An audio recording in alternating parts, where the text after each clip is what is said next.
Hello, everybody. Welcome back to Luxfolio's channel. We're sitting here again with Dean. We wanted to have a dialogue about the crypto industry as a whole today, talk about some recent news and dive into it a little bit deeper. So, Dean, how are you doing? Are you ready to get into it?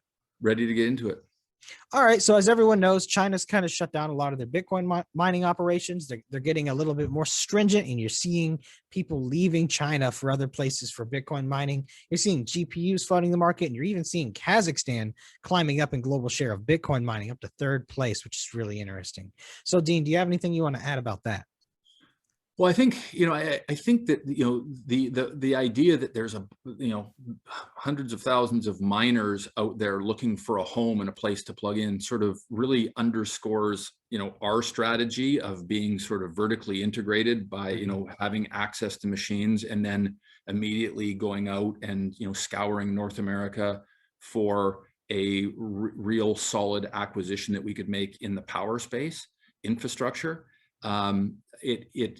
Every day that goes by, I feel happier and happier about the tack that we took and the vision that we had on that, because I think that, had we not, we would be sort of stuck in this wave of miners looking for a home. So yeah. I'm watching that situation in China and how that's impacting both the hash rate around the world and also just this migration of miners. It's pretty interesting to watch. Agreed. I'm really curious to see how this all eventually turns up, or where these people find homes for these miners, or if there's going to be some company acquisitions or so on.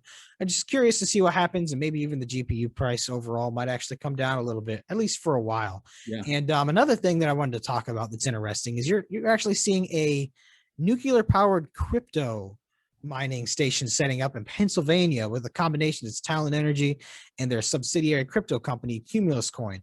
So people had talked about green Bitcoin, and even Elon Musk talked about how it was too dirty, using too many traditional fossil fuels and stuff to get Bitcoin mined. This is really a step in the right direction. This shows this is a still evolving field.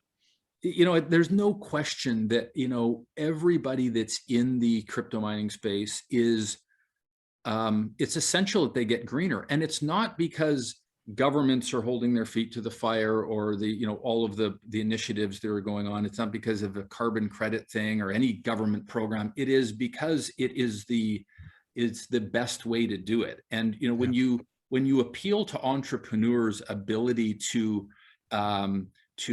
streamline and improve their business, which is what Bitcoin does.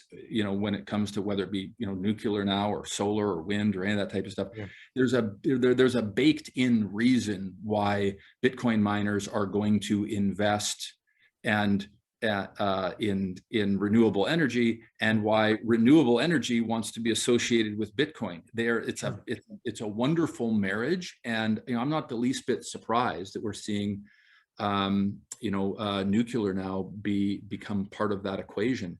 And I just think that the greenness of Bitcoin is rapidly taking care of itself. True. It really is. And a lot of people have a lot of negative connotations with nuclear energy, but the fact of the matter is it's one of the greenest ways to produce a massive amount of energy, yeah. Right? I mean, solar is great. Wind is great. Hydro is amazing too. But in terms of pure raw energy, nuclear is really the king when it comes to that. So curious to see what's going to happen there. And yes, the industry is still evolving, and it's doing so out of self-incentive. It's not just being pushed down, their throats by regulators. And speaking of regulators, we wanted to have a conversation involving the political spectrum and how Bitcoin relates to it. So, Dean, can you give us your thoughts?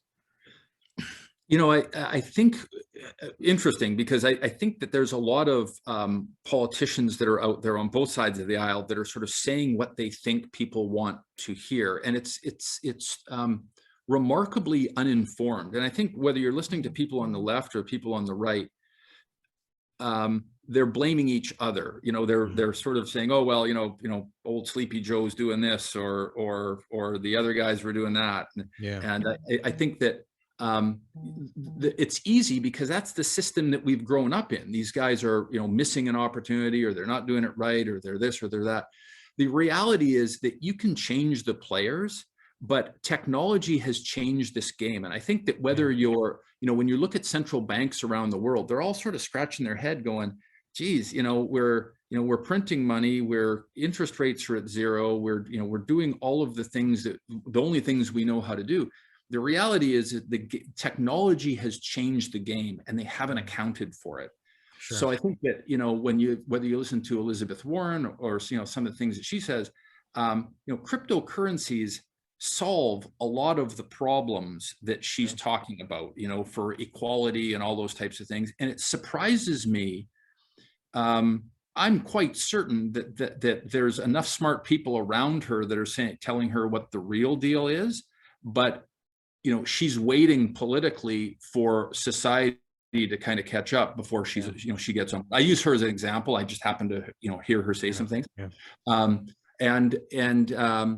The reality is that there's, the only way to sort of go back the way it was is to erase the last 100 years of what we've learned and what we've developed and how we've evolved. If you want to erase that, we can go back and fix all this, but the horse has left the barn. Yeah. And, technology has got us into a bit of a pickle here. Technology in the form of cryptocurrencies and DeFi and all these types of things will get us out, unquestionably. Yeah, I agree. Horses out of the barn, cats out of the bag. And the reason why I say the cat's out of the bag is because it's very hard to get the cat back in the bag once it's out. The toothpaste is out of the tube. Yep, exactly. So, I think crypto really does play an important role in terms of stabilizing the world's economy, right? I mean, it's definitely the next stage, at least in most of our opinions here. It's definitely the next stage in terms of finance and money, right? I mean, we even got DeFi going on, which works significantly better. The interest rates are amazing versus storing your money in a traditional bank, which, I mean, you're barely going to get a penny for $10,000. I mean, it's really not great right now to be involved with banks. It's unfortunate. And like you said, they're trying everything that they know. It's just that the fundamental aspect of it is flawed in a modern society is what it really boils down to.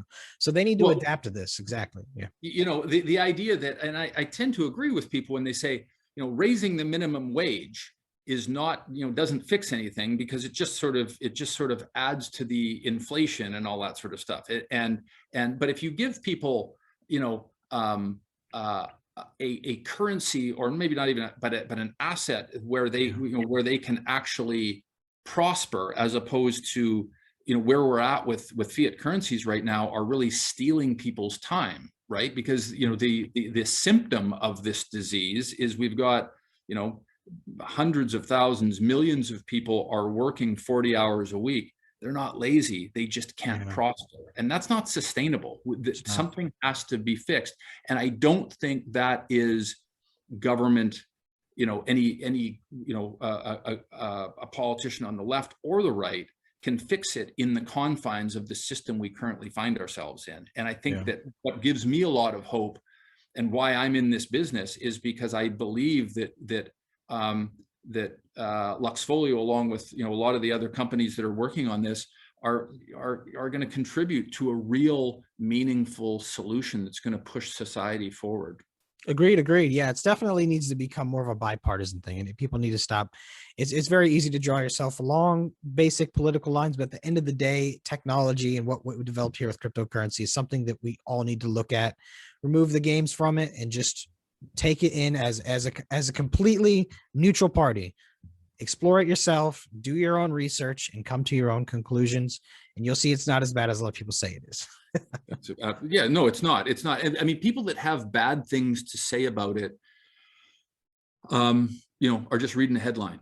They're just reading a headline from whatever news source they may be, frequenting. They're reading a headline and repeating it. It's very difficult not to feel very energized and optimistic when you begin to understand the facts around this. Agreed. Well, Dean, thank you for coming on. Thank you for your insight on this.